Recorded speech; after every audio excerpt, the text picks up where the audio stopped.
बिस्मिल्लाहिर्रहमानिर्रहीम। Here is Arshad Hayat। आज हम first year chemistry chapter number 4 start कर रहे हैं।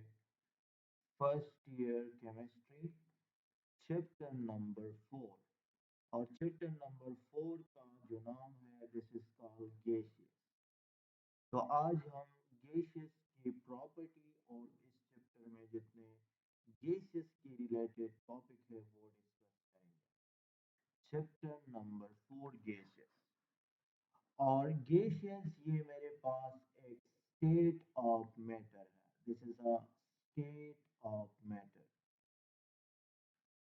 अच्छा, स्टेट ऑफ मैटर हमारे पास 4 स्टेट ऑफ मैटर होता है। एक होता है सॉलिड, एक होता है लिक्विड और एक होता है gases and the other one is called plasma. अच्छा, ये वाली बात याद रखें कि इन स्टेट ऑफ मैटर में आपके पास क्या होते हैं, न्यूट्रल मॉलिक्यूल्स होते हैं। Neutral molecules. और प्लाज्मा में आपके पास फ्री रेडिकल्स भी होते हैं। इसी तरह आयंस भी होते हैं और न्यूट्रल मॉलिक्यूल भी हो सकते हैं। बट ओवरऑल स्टेट जो है प्लाज्मा का वो न्यूट्रल होगा।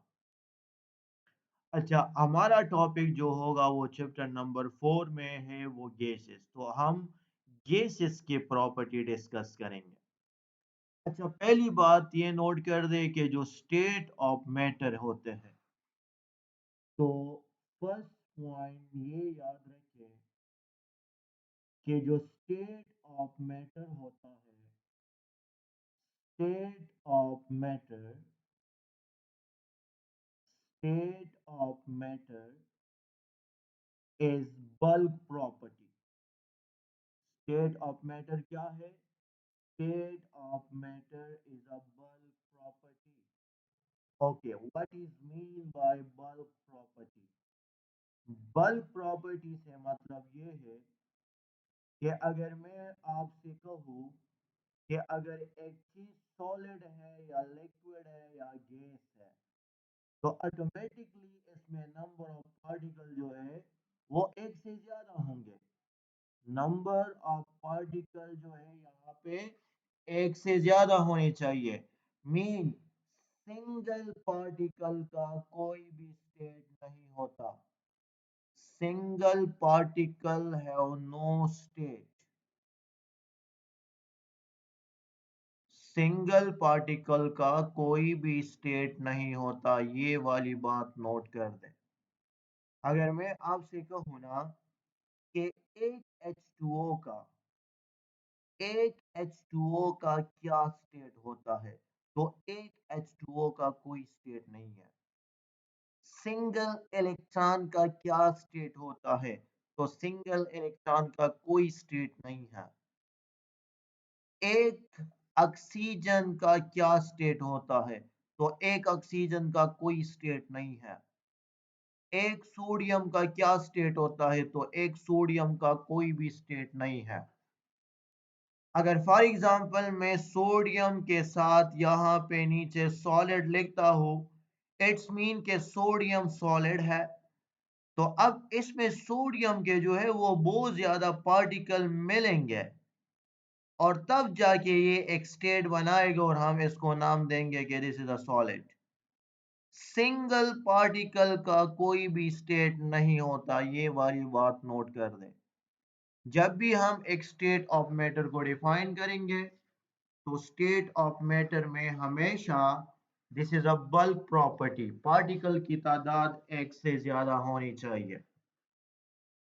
अब अगर मैं यहाँ पे गैसेस को एक्सप्लेन करूंगा, तो गैसियस मीन अगर मैं किसी के साथ यहाँ पे लेट सपोज अगर कार्बन डाइऑक्साइड है और उसके साथ मैं यहाँ पे नीचे गैस लिखता हूँ, तो इट्स मीन के कार्बन डाइऑक्साइड के बहुत ज्यादा मॉलिक्यूल्स हैं। क्योंकि जो स्टेट डिफाइन करता है और एक सब्सटेंस का अगर कोई लिक्विड है या सॉलिड है या लेट सपोज गैस है, तो स्टेट डिफाइन करता है इंटरमॉलिक्यूलर फोर्स पे डिपेंड करेगा। Intermolecular force. अब जितना इंटरमॉलिक्यूलर फोर्स ज्यादा होगा, ऑटोमेटिकली वो सॉलिड होगा। इंटरमॉलिक्यूलर फोर्स कम होगा, वो लिक्विड होगा। इंटरमॉलिक्यूलर फोर्स और कम होगा, वो गैस होगा। तो स्टेट जो है वो डिपेंड करता है इंटरमॉलिक्यूलर फोर्स पे। तो यहां पे हमारे पास एक सॉलिड होता है, solid converted into liquid, liquid converted into gas। तो ऑटोमेटिकली यहाँ पे अगर मैं लिक्विड सॉलिड गैस की बात कर रहा हूँ, तो पार्टिकल एक से ज्यादा होंगे। ठीक है, ये बात पहले अपने जहन में नोट कर दे। अच्छा, अब हमारे पास हम सॉलिड को इस तरह डिफाइन करते हैं कि एक सब्सटेंस सॉलिड कब होगा, उसका स्टेट सॉलिड कब होगा। तो यहाँ पे पहली बात याद रखिए कि उसका स्टेट सॉलिड तब होगा जिसमें strongest intermolecular force of attraction हो। पार्टिकल के दरमियान इंटरमॉलिक्यूलर फोर्स जो है वो बहुत ज्यादा स्ट्रॉन्ग हो। मीन पार्टिकल तो बहुत ज्यादा होंगे, लेकिन इस पार्टिकल के दरमियान जो फोर्स ऑफ अट्रैक्शन है वो बहुत ज्यादा स्ट्रॉन्गेस्ट होगी। तो दैट्स वाई ये जो स्टेट होगा, ये जो पार्टिकल होंगे, ये फिर सॉलिड फॉर्म में होंगे। इसको आप ऐसा भी लिख सकते हैं कि सॉलिड एक ऐसा स्टेट होता है जिसमें पार्टिकल के दरमियान अट्रैक्टेड फोर्सेस जो है, अट्रैक्टेड फोर्सेस वो ज्यादा होती है, वो बहुत ज्यादा होती है, मीन डोमिनेंट होती है as compare to repulsive forces. Attractive forces की जो टेंडेंसी है वो रिपल्सिव फोर्सेस से ज्यादा होगी। This is called solid. अब लेट सपोज अगर हम लिक्विड को एक्सप्लेन कर दे, या लेट सपोज पहले गैस को एक्सप्लेन कर दे, तो गैस ऐसा स्टेट होगा जिसमें इंटरमॉलिक्यूलर फोर्स जो है वो वीकेस्ट होगी, बहुत ज्यादा वीकेस्ट इंटरमॉलिक्यूलर फोर्सेस होगी। मीन मॉलिक्यूल एक दूसरे से दूर भागेंगे। तो मैं इसको ऐसा भी लिख सकता हूं कि गैस वो होगा जिसमें मॉलिक्यूल के दरमियान रिपल्सिव फोर्सेस की जो एबिलिटी है, रिपल्सिव फोर्सेस बहुत ज्यादा डोमिनेंट होंगे as compare to attracted forces. तो तब जाके वो सब्सटेंस जो है वो गैस बनता है। रिपल्सिव फोर्सेस ज्यादा होगी और अट्रैक्टेड फोर्सेस जो है वो कम होगी। अगर आप इसको ओपनली छोड़ दे, एक गैस को ओपनली छोड़ देना, एक कंटेनर में अगर आप इस गैस को ओपनली छोड़ दे, इसका ढक्कन ओपन कर दे, तो यार ये गैस मॉलिक्यूल एक दूसरे से दूर जाके भागेंगे। मीन रिपल्सिव फोर्सेस जो है वो यहाँ पे ज्यादा होगी। और एक सब्सटेंस लिक्विड तब होगा जिसमें इंटरमॉलिक्यूलर फोर्स सॉलिड से कम होती है, लेकिन लिक्विड गैस से जो है वो ज्यादा होगी। तो इसमें अट्रैक्टिव और रिपल्सिव फोर्सेस तकरीबन तकरीबन बराबर होते हैं। तो चले हम यहाँ पे अभी गैस को डिस्कस करेंगे, तो आपको दो बातें पता चल गई कि गैस वो होगा जिसमें रिपल्सिव फोर्सेस डोमिनेंट होगी, जिसमें इंटरमॉलिक्यूलर फोर्स जो है वो वीक इंटरमॉलिक्यूलर फोर्स होगा। तो यहां पे हेडिंग लगा दें, characteristic of gases. Characteristic of gases. तो अगर मैं गैसेस की बात करूंगा, इट्स मीन कि यहाँ पे पार्टिकल जो है वो एक से ज्यादा है। क्योंकि सिंगल पार्टिकल का कोई भी स्टेट नहीं होता।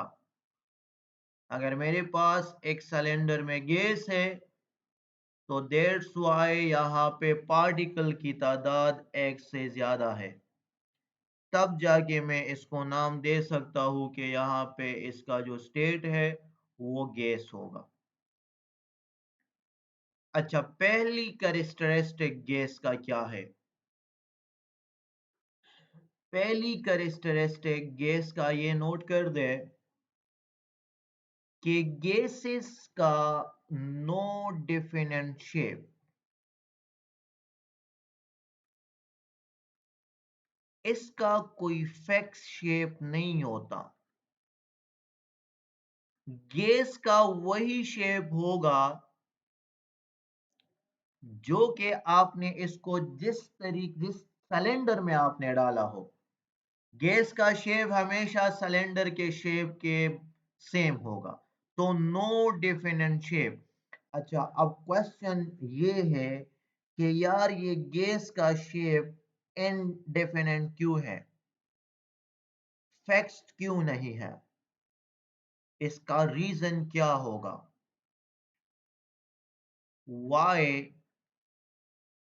why gas have indefinite shape? Gas का शेप फिक्स क्यों नहीं है?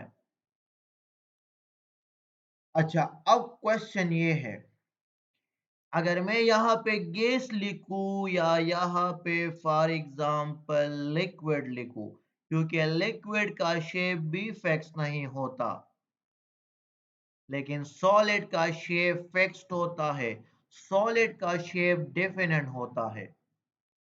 तो अब एमसीक्यूज है कि गैस और लिक्विड का शेप इनडिफिनेट क्यों है, इसका रीजन क्या है?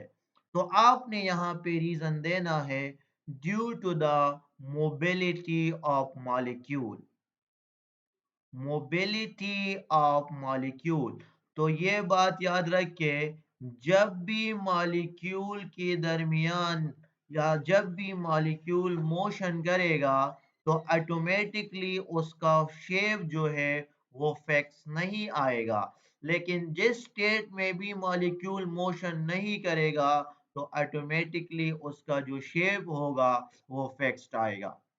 तो यार गैसेस और लिक्विड के मॉलिक्यूल एक्चुअली वो फ्रीली मोशन कर रहे हैं, दैट्स व्हाई इसका शेप इनडेफिनेट है। और सॉलिड के मॉलिक्यूल तो मोशन नहीं कर रहे, सॉलिड के मॉलिक्यूल मोबाइल तो नहीं है, तो दैट्स व्हाई सॉलिड का जो शेप होता है वो डेफिनेट होता है। तो पहली property, solid have definite shape, gas have no indefinite shape, और इसका रीजन है due to the mobility of molecule. Next इसका कैरेक्टरिस्टिक है gas have indefinite volume, indefinite volume.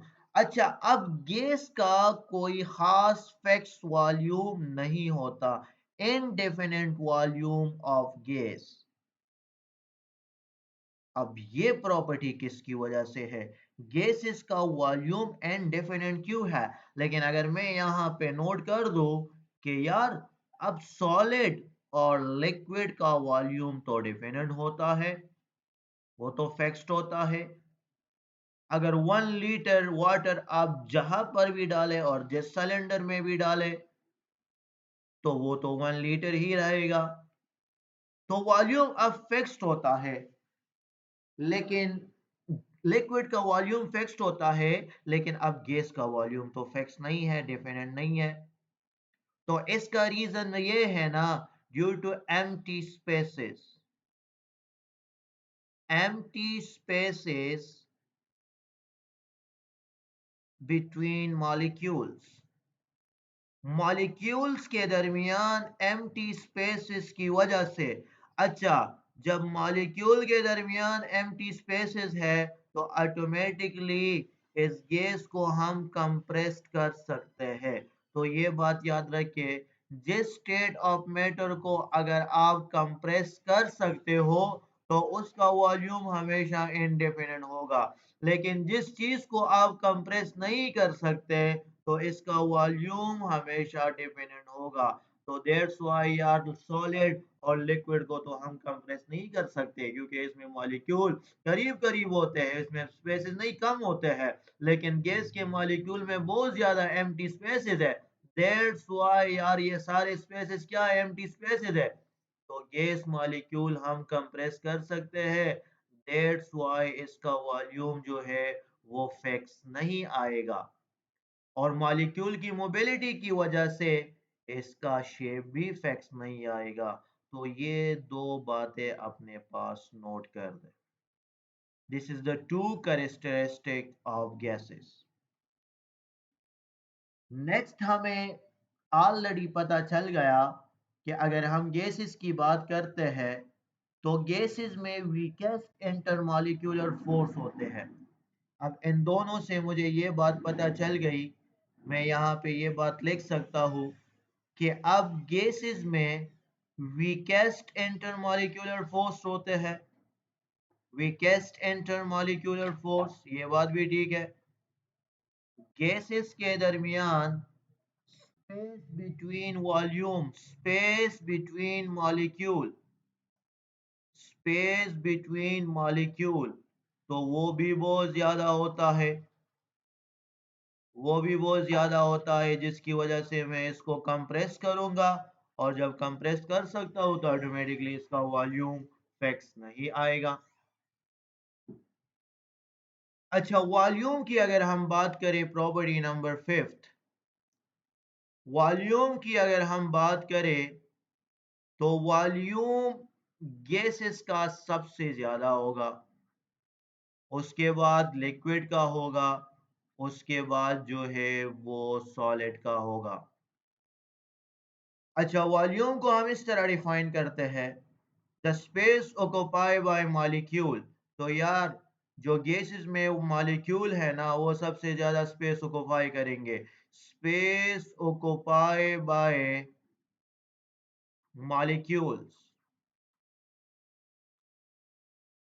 तो अगर मैं गैसेस की बात करूं तो गैसेस में मॉलिक्यूल सबसे ज्यादा स्पेस ऑक्युपाई करेंगे, लिक्विड में जो है वो थोड़ा सा कम हो जाएगा, लिक्विड में ये स्पेसेस थोड़े से कम हो जाएंगे, और यहाँ पे सॉलिड में ये स्पेसेस और भी कम हो जाएंगे। तो ऑटोमेटिकली वॉल्यूम का जो ऑर्डर होगा वो गैसेस का वॉल्यूम सबसे ज्यादा होगा। और काइनेटिक एनर्जी की अगर हम बात करें तो मीन गैसेस मॉलिक्यूल फ्री है, तो काइनेटिक एनर्जी ऑफ गैस की अगर हम बात करें तो गैसेस की काइनेटिक एनर्जी ज्यादा होगी लिक्विड से, और लिक्विड की काइनेटिक एनर्जी ज्यादा होगी सॉलिड से। Kinetic energy depend on motion, जितना मॉलिक्यूल तेजी से जाएंगे काइनेटिक एनर्जी ज्यादा होगी। तो लेकिन अभी हम काइनेटिक मॉलिक्यूलर थ्योरी में ये बात डिस्कस करेंगे कि काइनेटिक एनर्जी जो है वो टेम्परेचर पर भी डिपेंड करती है, लेकिन ओवरऑल ऑर्डर हमारे पास ये वाला होगा। और अगर हम पोटेंशियल एनर्जी की बात कर दें तो पोटेंशियल एनर्जी ये हमारे पास होती है स्टोर एनर्जी, और केमिस्ट्री में जो एनर्जी स्टोर होती है वो एक्चुअली बॉन्डिंग में स्टोर होती है, एनर्जी जो है वो बॉन्डिंग में स्टोर होती है। तो दैट्स व्हाई यहाँ पे पोटेंशियल एनर्जी जो है, सबसे स्ट्रॉन्गेस्ट बॉन्ड किसका होगा, सबसे स्ट्रॉन्गेस्ट इंटरमॉलिक्यूलर फोर्स जो है वो सॉलिड के होंगे। तो दैट्स व्हाई इस सिचुएशन में सॉलिड की पोटेंशियल एनर्जी सबसे ज्यादा होगी, और गैस की पोटेंशियल एनर्जी जो है वो सबसे कम होगी, ये वाली बात याद रखें।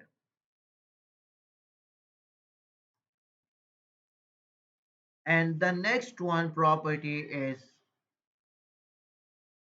डेंसिटी।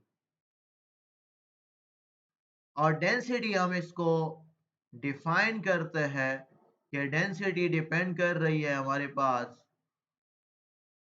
मास पर यूनिट वॉल्यूम। तो लेट सपोज अगर मैं 1 kg सॉलिड लिक्विड या गैस ले लूं, तो ऑटोमेटिकली जो डेंसिटी है ना, वॉल्यूम और डेंसिटी इनवर्सली प्रोपोर्शन है। और यहाँ पे पॉइंट नंबर 5 में हमने पढ़ा कि गैस का वॉल्यूम सबसे ज्यादा होता है, तो ऑटोमेटिकली गैस की डेंसिटी सबसे कम होगी। तो जो डेंसिटी का ऑर्डर होगा, सॉलिड होगा, फिर लिक्विड होगा, और सबसे कम डेंसिटी जो है वो गैस इसकी होगी। लेकिन एक बात यहाँ पे याद रखिए कि अगर स्पेसिफिकली अगर आपसे डेंसिटी पूछी हो, स्पेसिफिकली अगर आपसे डेंसिटी H2O की पूछी हो, तो H2O तो आइस भी हो सकता है, सॉलिड, लिक्विड और वेपर फॉर्म में भी हो सकता है। तो ये बात याद रखिए कि H2O अगर लिक्विड है तो वाटर की डेंसिटी ज्यादा है आइस से, और फिर वेपर होगा। तो यहाँ पे ये एक एक्सेप्शनल अपने पास नोट कर दे कि आइस तो सॉलिड है लेकिन उसकी डेंसिटी लिक वाटर से कम है, और वो इसलिए क्योंकि उसमें एम्प्टी स्पेसेस है। तो ये हमारा अलग सा इस चैप्टर में एक टॉपिक होगा जिसको हम एनामोलस बिहेवियर का नाम देंगे चैप्टर नंबर 5 में। तो ये एमसीक्यूज नोट कर दे कि लिक्विड की डेंसिटी मीन ओनली वाटर की डेंसिटी जो है वो आपके पास आइस से ज्यादा होती है। और नेक्स्ट प्रॉपर्टी है हमारे पास डिफ्यूजन। तो गैसेस मॉलिक्यूल में ये एबिलिटी है कि वो डिफ्यूजन कर सकते हैं। डिफ्यूजन मीन ये एक स्पॉन्टेनियस प्रोसेस होता है। डिफ्यूजन जो है इज अ स्पॉन्टेनियस प्रोसेस, ये खुद ब खुद होगा। डिफ्यूजन एक स्पॉन्टेनियस प्रोसेस है। और इस प्रोसेस में क्या होता है, डिफ्यूजन में क्या होता है, डिफ्यूजन में ऐसा होगा कि the movement of molecule, the movement of molecule from higher to lower concentration, from higher to lower concentration, तो ये जो है वो मॉलिक्यूल खुद करेगा। Mean this is a spontaneous process. इस बात को जरा अंडरलाइन कर दे कि डिफ्यूजन में मॉलिक्यूल का जो मोशन होगा, मूवमेंट होगा, वो हमेशा from higher to lower concentration होगा। लेकिन अगर आप लोअर से हायर में लेके जाना चाहते हो तो फिर नॉन स्पॉन्टेनियस प्रोसेस होगा। तो यहाँ पे जो मैंने स्पॉन्टेनियस का नाम दिया है ना, तो ये एक्चुअली इस बेस पे दिया है कि from higher to lower concentration होगा। From higher to lower concentration mean कि अगर ऐसा है कि लेट सपोज आपके पास एक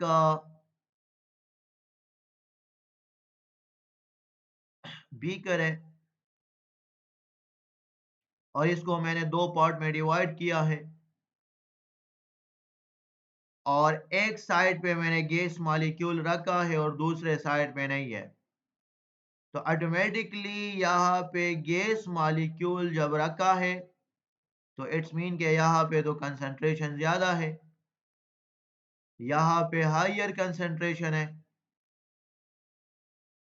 तो जहां पे मॉलिक्यूल ज्यादा होंगे तो दिस इज कॉल्ड, वहां पे कंसंट्रेशन ज्यादा है।